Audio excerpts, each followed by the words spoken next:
The key for me was, where does it start? What's the anchor? What's the anchor? So I could have all these ambitions and you guys have all these ambitions, which is great. It's important. I'll play this role, you'll play that role. I'll execute this thing and it'll come out this summer. You guys will execute this thing during the summer, right? When it's time to really put in a lot more work. But the key with me is just always finding what the anchor is. And the fucking anchor is getting up at 4 o'clock in the morning every day before anybody else and grounding my thought process is in the no one will outwork me. No one. I love and I respect you guys. You motherfuckers won't outwork me. All starts with this. 2 hands, putting it to work.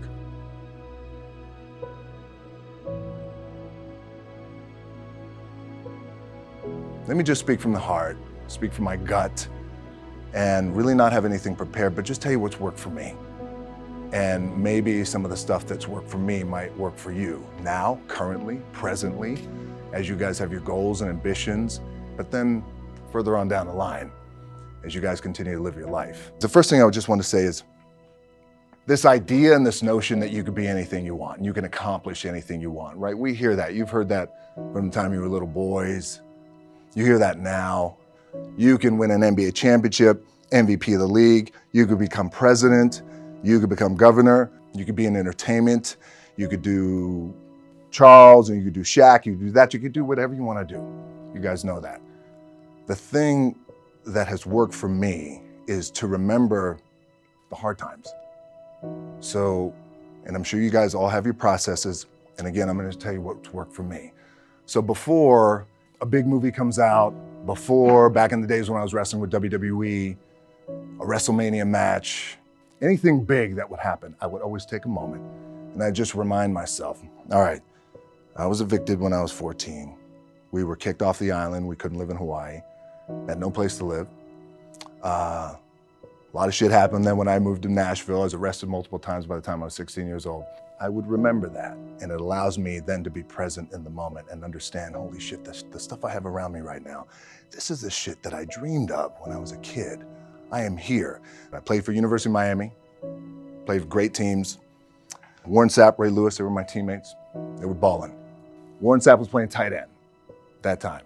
I was starting defensive tackle. They moved him over to D-line, and he looked at me, he's like, yo, dude, I'm gonna take your spot. I said, you ain't taking my fucking spot. He said, I'm gonna take your spot. I said, no, you ain't. We battled, and he took my spot. Now you can imagine how that fucked with me, because there goes my opportunity. He went in, switched to defensive tackle, lit the world on fire. Well, what that did, it crushed me, and it crushed my dreams. I had a piss poor senior year, 0 production, no NFL, no combine invite, nothing. Finally went to the CFL, Calgary Stampeders, making $250 a week Canadian. Now, I had to send that shit home to my wife at that time. Had no money. So I remember that. When I got cut from Canada, I had $7 in my pocket. And I always tell that story. So now my production company is $7, advertising agency is $7, everything is $7. So I always remember that. What helps me is to keep the hard times in the front of my mind, because it allows me to go into these big moments that I've worked my ass off, and you guys have worked your ass off. It allows me to go into these big moments with a different perspective. What it also does for me, and again, this is what works for me. Like, I keep my back, excuse my language, my back is up against this motherfucker. Every day, it's against this fucking wall. Excuse my language, ladies in the room. But it's up against this motherfucker because it's what I believe in. And when my back is against this motherfucker, then there's nowhere to go. But that way, that's it. So I feel like this could be something, an ideology and mindset that could help you, if you look at it that way. Because you made it already. We made it. We're successful boys, and we're lucky boys to be where we're at. Well, you guys made it. Everybody's rich in the room. Nobody's gonna get evicted anymore. Anything you got, there's no more money problems, right? You got a lot of hands out now. Hey, can I get a little bit? Can I get a little bit? Right, that happens. But when you make it, for me, I need this. I need this. So every day, my back is up against this motherfucker. And this is how I operate. Now, doesn't mean you don't smile. Doesn't mean you don't laugh and joke, right? You're happy. I'm a happy guy. But when it comes to business and when it comes to executing, it's up against this. And I got to go that way. And I don't give a fuck who is in front of me. They're not going to stop me. Look, at the end of the day, like again, it's the kind of stuff that I talked about at top is I have to hold on to my dad in his pickup truck came down 4 o'clock in the morning, picked me up in Miami from Tampa. We lived in a little shitty apartment in Tampa. He drove down in his little pickup truck to Miami to get me when I was cut from the CFL. I was driving up I-75. I don't know if you guys are from Florida, any of you guys, if you know, it's I-75 is like, especially down in Florida, Alligator Alley. I'll never forget it. It's 4 o'clock in the morning. And I thought, well, fuck. I leave home like you guys left home. I'm ready to tackle the world, to get after it, achieve my dreams and goals. Fucking crushed by 22, 23 years old. Now I got to move back in with my mom and dad. I played on great teams though. Wait a second, this is not supposed to be my future. I'm supposed to be in the NFL right now. I'm supposed to be making a lot of coin and buying my parents shit, buying me shit, taking care of my wife, but it never happened. So I pulled out my wallet. I thought, well, let me see how much money I have. I opened it up. I had a 5, a 1, and change. I'm not fucking around. And well, at least I rounded up to $7. But I thought, God, ain't this a bitch? I got $7 in my pocket. Where the fuck do I go now? What do I do? I can't go back to CFL because the point comes where you hear that voice, big run's over. Like, you're done, right? So I heard that voice. So as Coach was saying, man, I hold on to that shit. I'm telling you, my back is up against this motherfucker. We laugh, we joke, we have a good time. Press is always fun to do. Sometimes you got to make it fun. That's another thing. You got to do your best to make press fun if you can. But my back is still up against this motherfucker. I do not forget it. So Coach was saying, like, you're going to go through challenging times as a team. You guys are on the come up. You're on the rise. What this also helps me do, and again, it works for me, is at some point, you got to be fucking tired of not being number one.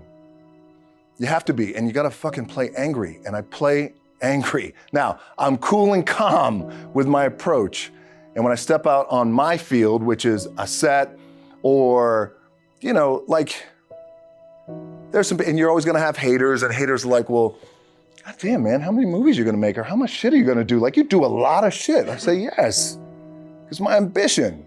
Of course, why not? I could do it, yeah. I love what I do. And not only that, but in what world do we not work every day? It doesn't mean, it's just like you guys in the off season. You gotta work every fucking day. It doesn't end. My back is up against this thing, and I started to play angry, by the way, and I still play angry. My last match, Brock Lesnar, transitioned, and I realized if I had to be great at something, I wanted to be great in this world of Hollywood and movie making and producing and entertainment, I had to commit. And like you guys have to commit. Obviously, you commit to something, commit to the goal.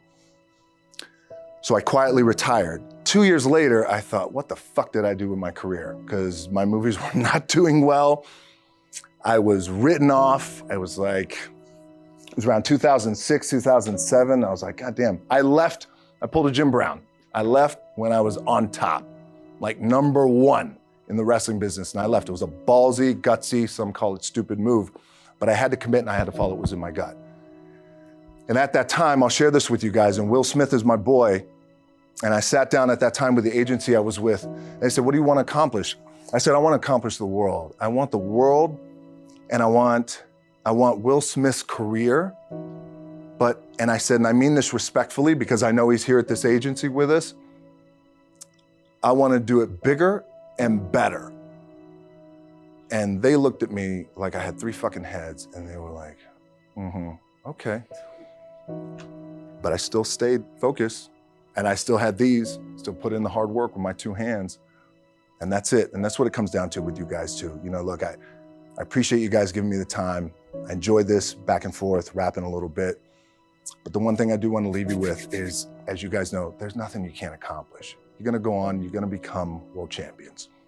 The key for me, what I think one of the keys is, remember where you came from, keep that shit in the front of your mind, and when shit goes bad and it goes sideways, a lot of shit does, you're getting booed out of the fucking building, or you're coming through this injury, or people are writing you off. Oh, you guys ain't gonna fucking make it. You know, any of that shit. You gotta keep it in here. And it really has to, it should drive you. It should. It works for me. It should drive you. You got all the talent in the world. It's all here. It's all here. Everybody's the next best thing. Everybody's the thing. Everybody's the best. It's all here. But for me, and the one thing I want to share with you guys is, and again, I mean this respectfully, is that there's no other team in the world that has this level of hype and cachet and love and sizzle and fucking magic. And I'm not saying it because it's magic, Johnson, but I mean that, like, this team is fucking special. This place is special. Like that's fucking special. So I would recommend that you remember what was accomplished here in the past, which again, I know you guys do because it's always here. It's always being pumped in your brain. But goddamn, I want to do it better. I'd want to do it better. I don't know how that is, because they even said to me, well, how do you do it better than him? This was in 2006. I said, I don't know, but I do believe there's a better way to do it and a different way to do it.